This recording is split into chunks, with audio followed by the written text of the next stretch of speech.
I found Quentin had sunk into an armchair. Open-mouthed and silent, he sat as if transfixed by the shadows now darting and receding across the complex patterns of the oriental rug. The light from the grate, the light from the candle he still gripped loosely in his hand, dragged at his sallow cheeks like red fingers, like a premonition of hell-fire. I removed the taper from his slack grasp and used it to light a lamp on the table beside his chair. Standing over him, I contemplated his macabre transformation with bafflement and with sorrow. Sorrowful indeed it was, and more sorrowful yet for my memories of what he'd been not half a year before.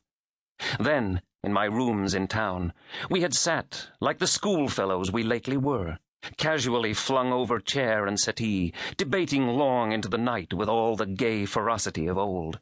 A churchman with a lucrative Sussex living, Quentin was, as he had ever been, a fervent defender of the faith, an apologist for Newman, a supporter of Pusey, an ardent advocate of the high ritual and the deep mysterium. I, a physician with a small but growing practice in Harley Street, was equally determined to ride out upon the lists for science, to preach reason and experiment, as the keys to comprehending the internal mechanisms of this clockwork life. How well I remembered the passion with which Quentin opposed me, the brightness of his eyes, the vibrancy of his voice, as he proclaimed the miraculous and supernatural as our surest guides to the truth. Now, not a fortnight since he had returned to Ravenswood to settle the affairs appending to the sudden death of his elder brother and sister-in-law, his strong, open face was lined and sunken, his lean, manly frame as much a ruin as the fragments of the old abbey that stood without the Grange's walls. For all my physic, I could think to offer him nothing better than a dash of brandy. This, my hand supporting his wrist, he raised unsteadily to his lips. The medicine had its effect. Coughing slightly, he set the empty glass beside the lamp, blinked, and looked up at me, as if for the first time. "Neville," he said, "thank heaven you've come." "Of course I've come, old fellow," I responded, as bluffly as I could. "As soon as I got your letter. But what the devil's the matter? You look as if you've been through hell." At this, some memory seemed to rekindle the terror in his eyes. He turned from me and stared into the now blazing fire. "You were wrong, you know, Neville." "Wrong? In what respect?" "All of it, said he, his tone mournful.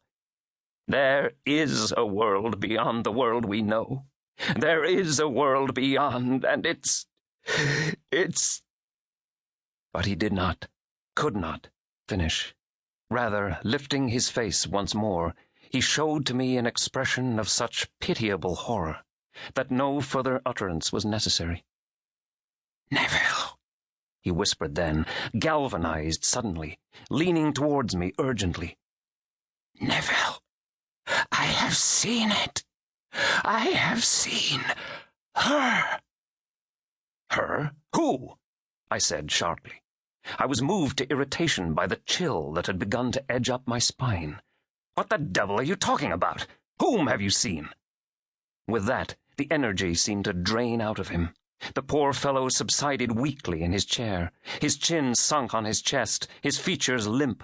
His voice, when it came again, was as solemn as the echo from an empty tomb. "Black Annie," was all he said. I did not know whether to laugh at this or to recoil at the further evidence of his disturbed senses. In the end, averting my face to hide my reactions from him, I said merely, "I say, do you think there's anything to eat in this mausoleum?" Fortunately, there was, for it now transpired that not all the servants had entirely deserted the place. One girl, at least, in very pity for her young master, as I suspected, remained. She had agreed to attend to my friend's needs by daylight, on the stipulation that she might be well away from the house before the onset of dusk. Thus, on investigation, I found a cold repast had already been laid out in the dining-room. No more than a modest portion of mutton, a half loaf of bread, and a rather unfortunate claret. Still, it sufficed. I brought the provisions into the sitting-room, where we made a rude feast of them before the hearth.